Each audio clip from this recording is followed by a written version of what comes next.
Um, Yeah. AI is one of the most exciting things man has ever come up with, and also the most terrifying thing man has ever. I mean, it makes nuclear weapons look like romper room or some sort of preschool game. It is it is frightening in the fact that you don't really know who's programming it. It's going to be ubiquitous. It's going to be Sure. everywhere. It will know Hmm. everything that you're doing, looking for, et cetera, et cetera.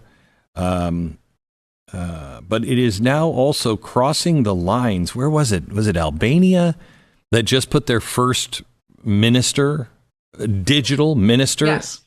into Hmm. place? It would be like having Pete Hegseth replaced with an avatar, and it doesn't Right. seem to be that big of a deal to a lot of people. You want to tell that story and what that means? Well, I think people have been increasingly normalized to the dissolution between the digital and virtual worlds, and that's not by coincidence. So, going back to the World Economic Forum, the goal of the WEF's so-called Fourth Industrial Revolution is to blur those lines very overtly. And so, what we're seeing here are stepping stones leading us to an increasingly encroaching all digital system. And it probably began some time ago. I'm sure you remember several years ago, Mohammed bin Salman, for example, gave citizenship to a robot, Mm-hmm. and that was kind of framed as novel. But there's been an effort to normalize these kinds of things with respect to the government. So now they're having um, AI run the government under the guise that it's more efficient, it's more trustworthy, and all of that. But again, who is accountable if the AI makes a mistake? Because AI does make mistakes. AI also hallucinates and returns results that are essentially indicative of an irreality, something that is completely not true. And so, who is accountable in those cases? Can they hold the AI minister directly accountable? Not really. Does the accountability fall to the person who programmed the AI? It obviously opens up a pretty sticky situation. But I would, in the case of this, argue that this is in furtherance of an agenda that was actually laid out by Henry Kissinger and Eric Schmidt in their book.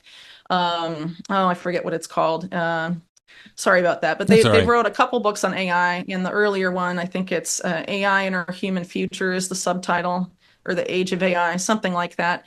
They essentially argue that we should put AI in charge of government because they assume they obviously believe that AI is a form of a super intelligence, therefore it knows better than humans do. And so even when it returns these unreal, irreality results, we should take that as a sign that it can see things humans cannot see. We should just trust that it's there because we should trust that it's super intelligent, and sort of offset, give it power over our lives, supposedly because it's a better arbiter of what's real and what's not than we are, which is I think that Terrifying. is just insane. Also, sorry to keep repeating that word, but No. it's hard. Some of this is really Insane. just bonkers stuff. Yeah. Yeah. And in addition to that, Kissinger and Schmidt laid out that their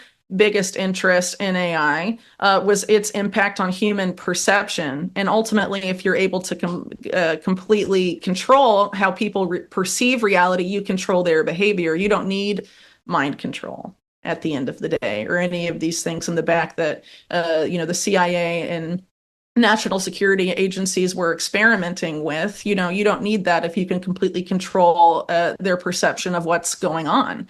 And so the goal, as they lay out here, or laid out in that book, is to have people rely on AI for their perception of essentially everything. And that eventually, by doing so, people would be the term they used was cognitively diminished, to the point that they wouldn't be able to understand how AI acts upon them anymore. But that wouldn't be true for everyone. There would be a small class that is not affected that way, and they would be the class that programs and maintains the AI, determines what it does. But the rest of us, um, a large underclass would be acted upon by the AI, but again, lose the mental capacity to understand what it's doing to them. And that eventually it would start determining their preferences for them and all sorts It is such of evil. things. I mean, there is no other way to describe this other than evil. When you are taking humans who are built to act, not to be acted upon, and you purposely put them into a class that you can act upon, there's no better word to define it than evil. Yeah, well, the term, that gets thrown around a lot for this is post-human future, but what is more evil to humanity than that? Right. Just eliminating us and turning us into what some of these libertarian oligarchs called technoplastic beings.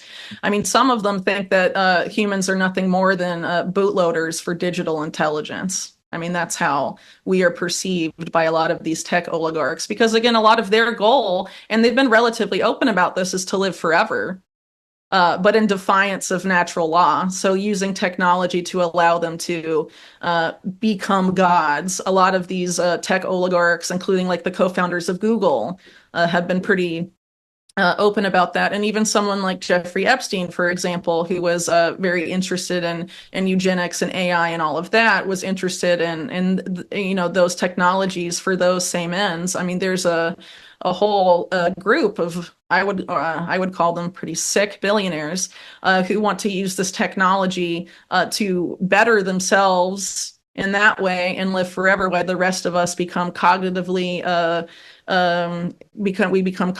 incapable of questioning what ultimately is amount to slavery.